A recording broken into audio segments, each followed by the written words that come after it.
Hello, I'm going to present today my new CTC 3D printer.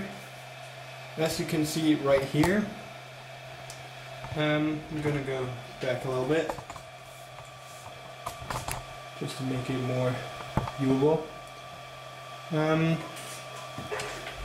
Yes, I got this off eBay for 500 euros plus 30 euros shipping from a trader, I guess, in Hamburg, who has a very Chinese name, actually. For the specifications, it does have dual extrusion, as you can see right here, one extruder, two extruders. It does have a heated bed, as you see right here. This one goes up to 110 degrees Celsius, and I guess the two extruders go up to about 230 degrees Celsius. If you look a little lower, it does have an LCD screen, an LCD screen, and a 5-button menu.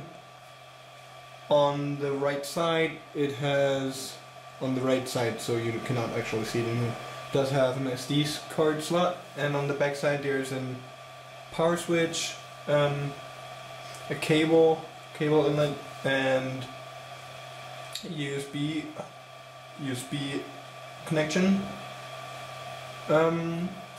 So I have done a couple of tests so far, and I'm not sure whether I like it or not.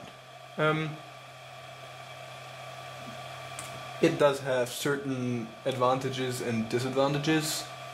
One of the disadvantages is that if you look up again, you see my little construction I made there against, all conventions.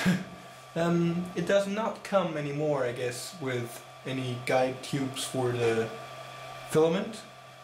I do not know if that was just a mistake on my single piece here, or if they don't deliver those guide tubes anymore.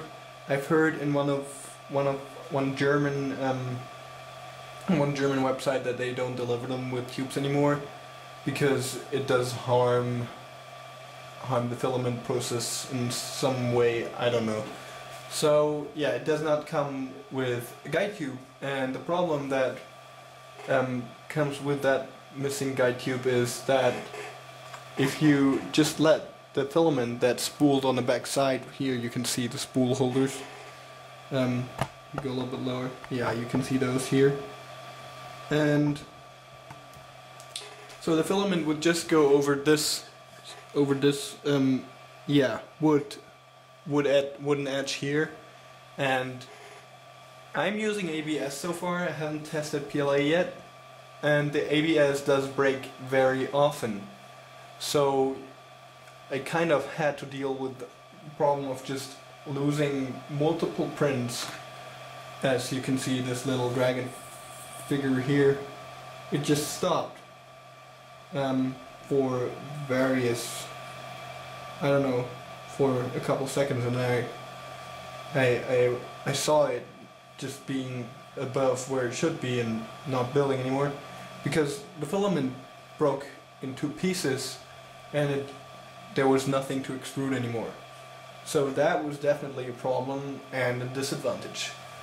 So I built this cardboard construction here with a little matchbox support to actually enable this to be curved better, so it's not that abrupt of an angle, so it's more like this. I don't know if you can see that. It's more like this, and it's not like you go straight forward and down, and that is where you get those broken parts. So that was a disadvantage. Another thing that I had was I tried one bigger thing, and it didn't come off properly, because this platform, it comes with Captain tape, and I don't know if it's just my fault because I sort of ruined that Captain tape so far. But before I did that, yeah, I wanted to print a GoPro mount, and this was sort of this size, like, I don't know, an inch, 2 inches in diameter, like 5 centimeters in diameter, and it warped and came off the platform. So when I came back into the room, the extruder head was moving around the piece and extruding a huge huge block of filament, just looking terrible. I guess I even have the piece here. This is how it ended up. Yeah, pretty horrible. So I have had no problems with smaller pieces, like this little screw head here. As you, I don't know if you can see it properly, it's just a stupid focus of my camera. Yeah, now you can see it. I have had no problem with smaller pieces. So what I'm gonna do about this, I'm going to test that ABS juice solution, in which you just dissolve ABS plastic and acetone, and then you put it on the platform before you print something, so this fixes and holds the creation better. I'm gonna post a video about that too, later on maybe. So far I've had a couple of good and a couple of bad tries. There's a long list of possible error sources. So one is the breaking of filament in the top, at the top here. Another one is the warping at the bottom. And then I had problems with the software. They give you those extra prints and stuff. Yeah, they give you quite a bit of stuff. And a good thing, and it's cheap, but if you're buying such a cheap printer, you have to know that there's no real support. They are, as far as I have heard, they are supporting as good as they can from China. But yeah, so the software I haven't figured out yet. To not blame the printer, because I'm not very much into 3D printing yet. I'm learning fast, but I mean, I'm not an expert. So what I've done, I've downloaded the Replicator G software, and there was a problem. I couldn't print it on an SD card because this thing here needs an .x3g format as a data, and the Replicator G thing only, yeah, it offers something different. Then I used the new software from MakerBot, which is the MakerBot software or something. You can just Google that. I took the newest one, and I used this one for the last couple prints. I just they have multiple printers that you can use them for. Since this is a fake, it's not a fake, but it's like a copy of the Replicator dual extrusion model, I just clicked on that one, and yeah, the parameters fitted, let's say, vaguely well. I have problems so far with the raft at the bottom. I'm rafting things, I don't know, it just works better for me. And the raft sort of, I don't know if the extruder loses steps or something, it just curls up, it does little bubbles. It's just not as good as I wish it to be. So I'm figuring that out yet. I'm using the new MakerBot software on this printer, and I guess I think I'm printing with 17 millimeters per second printing speed and a moving speed of, like, a traveling speed of 20 millimeters per second. Yeah, I'm gonna keep it.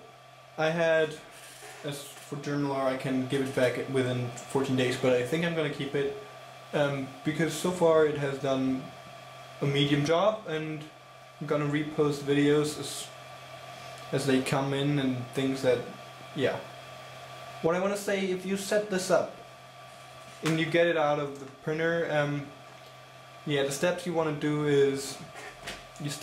do are, first you have to unpack all things. There are certain, yeah, cable connections here that are fixed, so you have to unpack everything and make sure that works.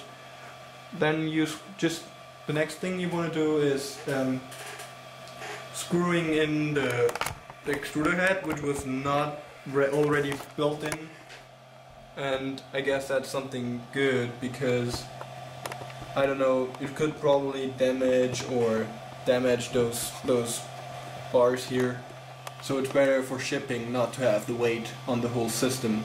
And I don't know if you see it, I guess you don't. You can see it right here. There's that silver square in the middle, that's a bar, and there are two little screws. The one you can see here on the left, and another one right here. And those screws are the only ones you have to screw in to fix the printer head. Then I leveled the build platform, and do you see those little springs here? And there are knobs underneath those, and you have to tighten them and adapt them. But you will get guided through this by this LCD screen and the whole printer. Yeah, and then you're pretty much ready to print. You just have to load filament. I use ABS, and yeah, you can just use a utilities menu for this one. You just go utilities, and there you have the multiple options. First thing you want to do is level the build plate, as I've said before, and then you want to change filament, load the right one. I've loaded the right one because, yeah, you load the right one and then you go through the process, and then you have your thing loaded and get ready to print. There are some things on the SD card already on there as an example. Those three things, 2 cubes, and I haven't tried the third one yet. So yeah, you can start with those, and then you're into printing pretty much. Why I've chosen the right one of those printed nozzles is that they come with a little height difference. The right one is a little bit lower than the left one. That is not a problem or just badly made, but I think it's done on purpose to avoid the left nozzle from scratching into your builds during the building process. So yeah, that's quite yeah. So if you want to print on dual extrusion, you have to adjust that nozzle. I haven't done that yet. I'm not so far yet, but I'm going to leave that a little bit higher to prevent it from scratching. So this is not a mistake or error, it's done on purpose, I guess. Yeah, so far this is my little CTC MakerBot fake. I guess the Flash Forge, as it is online, is pretty similar to this one. I don't know if there are differences or there aren't. I'm not very much into 3D printing software yet, so I can't say if everything I say is right, correct, keep or do not keep to it. I hope this video helped, and I'm gonna post some others online too, to talk about certain processes and yeah, all this stuff.